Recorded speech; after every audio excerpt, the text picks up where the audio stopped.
హల్లెలూయా, దేవునికి స్తోత్రం. దేవుడైన యేసు ప్రభువారు ఈరోజు మనకు పరిశుద్ధ గ్రంథం నుంచి ఇస్తున్న వాగ్దానము 4వ కీర్తన 1వ వచనము. నా నీతికి ఆధారమగు దేవ, నేను మొర్రపెట్టినప్పుడు నాకు ఉత్తరం ఇమ్ము. ఇరుకులో నాకు విశాలత కలుగజేసిన వాడవు నీవే. నన్ను కరుణించి నా ప్రార్థనను అంగీకరించుము. మనం ఈ వచనం కనుక చూసుకుంటే ఇక్కడ మనకి ఏమర్థమవుతుంది అంటే, రాజైన దావీదు ఆయన చాలా బాధలో ఉండి ఈ కీర్తన రాస్తున్నారు. సో దీని కాంటెక్స్ట్ కనుక మనం చూసుకుంటే, ఇది అబ్షాలోము అక్కడ రాజ్యంలో రివోల్ట్ స్టార్ట్ చేసినప్పుడు అతను దావీదుకు అగెయిన్స్ట్గా ఎదురు తిరిగినప్పుడు ఇది జరిగింది. సో దావీదు చాలా బాధపడుతూ చాలా బాధలో వేదనలో ఈ కీర్తన రాశారు.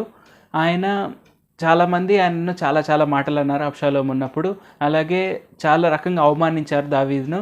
సో ఆయన చాలా బాధపడుతూ ఈ కీర్తన రాశారు. నన్ను ఇరుకులో నుంచి విశాలతకు తీసుకొని వచ్చిన దేవుడవు నీవే, నా ప్రార్థన ఆలకించండి, నన్ను ఇందులో నుంచి బయటపడేయండి అని ఆయన ప్రార్థన చేశారు.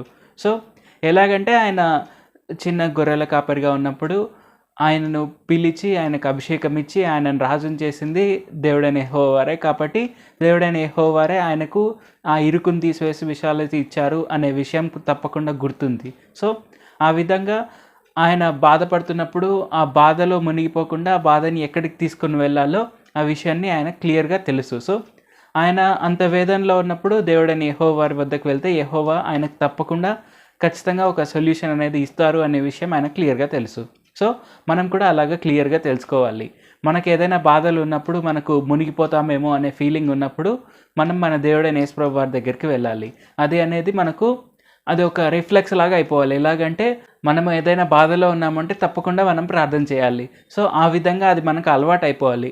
మనము ఎలాగైతే ఏదైనా ఇబ్బంది అయినా కానీ, ఏదైనా ప్రాబ్లం ఉన్నా కానీ మన పేరెంట్స్ దగ్గరికి ఎలాగైతే వెళ్తామో, అలాగే మనము తల్లిదండ్రుల దగ్గరికి వెళ్తున్న ప్రకారంగానే దేవుడైన యెహోవా దగ్గరికి, దేవుడైన యేసు ప్రభువు వారి దగ్గరికి తప్పకుండా వెళ్ళాలి.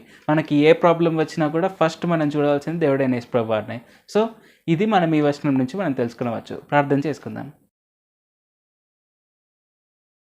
పరిశుద్ధ జీవాధిపతి జీవంగల దేవ యేసయ్య, ఈరోజు మాకు ఇచ్చిన ఈ గొప్ప వాగ్దానాన్ని బట్టి మీకే వందనాలు తండ్రి. యేసయ్య, ఎలాగైతే రాజైన దావీదు ఆయన ఎంతో ఇబ్బందిగా ఉన్నప్పుడు, ఎంతో బాధలో వేదనలో ఉన్నప్పుడు ఆయన మీ వద్దకే వచ్చారు తండ్రి. మీ వద్దకే వచ్చి మీ కృతజ్ఞతాస్తులు తెలియపరిచి మీకు ప్రార్థన చేశారు తండ్రి. మీరు ఎలాగైతే తప్పకుండా ఆయన ప్రార్థన విని ఖచ్చితంగా ఆయన బాధలోంచి తీసివేస్తారని నమ్మారో, అదేవిధంగా మేము కూడా ఖచ్చితంగా మీ యందు విశ్వాసం ఉంచేందుకు సాయం చేయండి.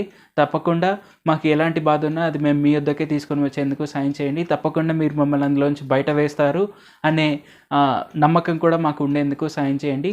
ఈ వాక్యం వింటున్న ప్రతి ఒక్కరు కూడా మిమ్మల్నే తమ నిజ రక్షకులుగా అంగీకరించి ముందుకు సాగేందుకు సాయం చేయండి. యేసు నామములో అడుగుచున్నాం తండ్రి. ఆమేన్. Thank you Jesus. దేవుడు మిమ్మల్ని ఆశీర్వదించును గాక.